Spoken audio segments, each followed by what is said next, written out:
All right, we've got the mute on, guys. So hopefully that will take care of that problem for all of us.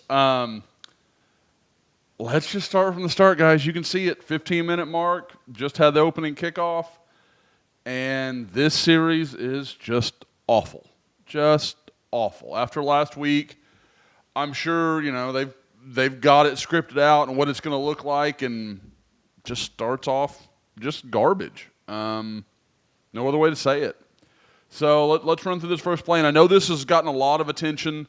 I'm going to tell you what I can, and then we'll go forward. Just my thoughts on it. So let's go. We don't expect to see Nick Anderson at wideout tonight as those injuries have piled up just a little bit. A little toss, but nothing. I know. Everybody's sick of the jet sweep. The jet sweep to Deion Burks I don't have a problem with. I have a problem with trying to get Josh Bates into these kind of situations. Josh Bates is a young center that's just learning. I'm not sure Creed Humphrey could get out to this block. Like, this is asking a ton from your center. I don't think that's fair. I don't think it's reasonable. I don't think it's anything anyone should expect to happen.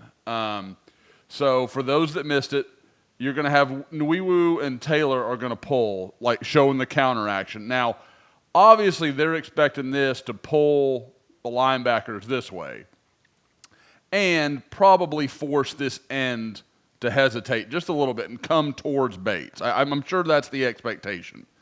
And so then, as it goes. See Nick Anderson at wideout tonight. So here you go. You've got Bates. He's paying no mind to the defensive tackle. He sure seems to think this is his block because he's moving straight toward him. And like I said, you've got Nwiwu and you've got Taylor showing that counter action. The way it's set up looks like a read. But Jackson Arnold doesn't seem to be like it. It doesn't look like a read from his action. It looks like a straight give. I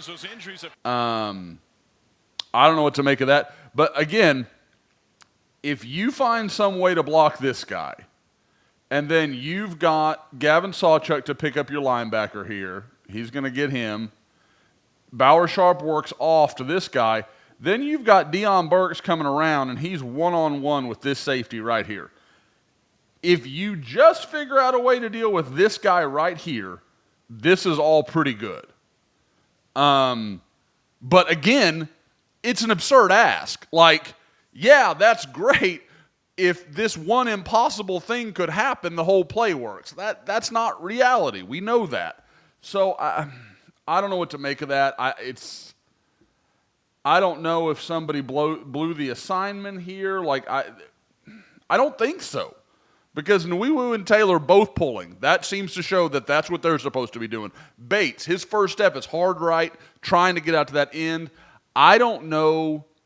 My thought, and it's just this simple, is that Oklahoma is wanting that counter to affect this guy and this guy more than it did. And that's the reality of putting what you put on tape against Temple in week 1. Nobody is scared of Oklahoma's run game until they give them a reason to be.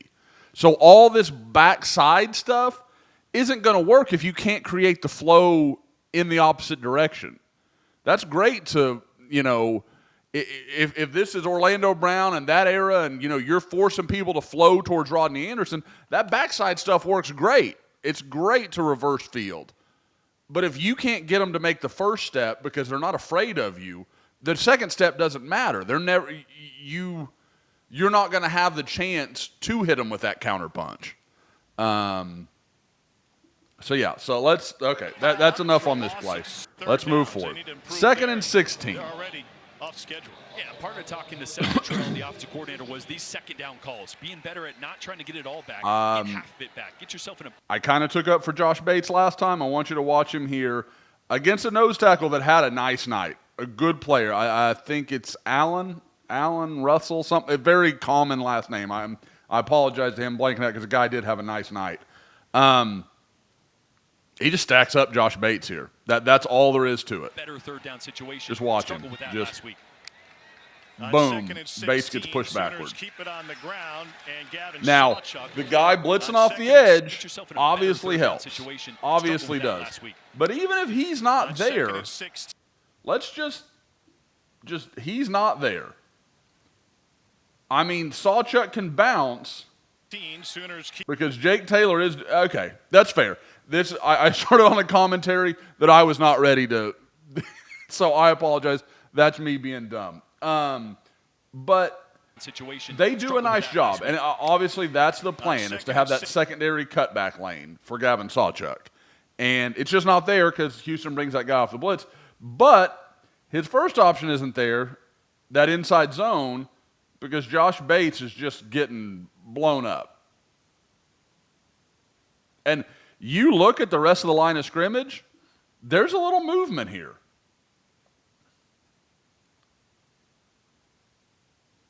You've got Taylor here, Nwiwu here. Like, they're moving some people. You've got Jake Sexton out here on the second level. Michael Tarquin here looking for his guy. He's going to go pick something up. So, again, that play, as unsuccessful as it may have been, may be the best of these three that we're going to see on this opening series here. So, all right, not a lot to break down. That one's pretty straightforward, even though I messed it up a little bit. So you guys can feel free to laugh at me in the comments. Okay, so here, another 3rd and long. I believe Burks is just going to come in here. Sharp's going to come on a little out. And this is a vertical. I think that's Zion Raggins up there. Is it Reagan's? Now I'm all crossed up. Those who are the post-game or the podcast last week know that I've issued my official apology to Zion Raggins. Reagan's. I don't know. Okay, so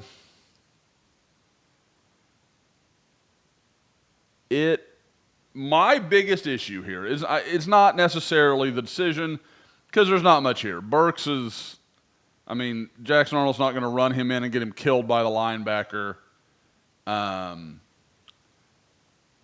My bigger problem here is it's starting to look, and we're going to keep watching this through the game. I mentioned it on the Crimson Corner. This is something I wanted to watch.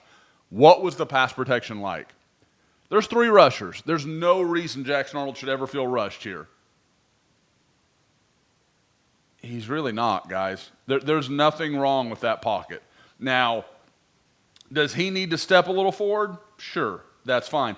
But here, he steps too far and he clears this end, who Michael Tarquin's doing a fine job on. Michael Tarquin's doing what he needs to do there. And it's a fine line because at the same time, you want Jackson Arnold to be moving his feet and feeling that clock going off in his head, like it's time to get out of here, time to get rid of the ball. But at the same time, he's got to have some feel for that pocket.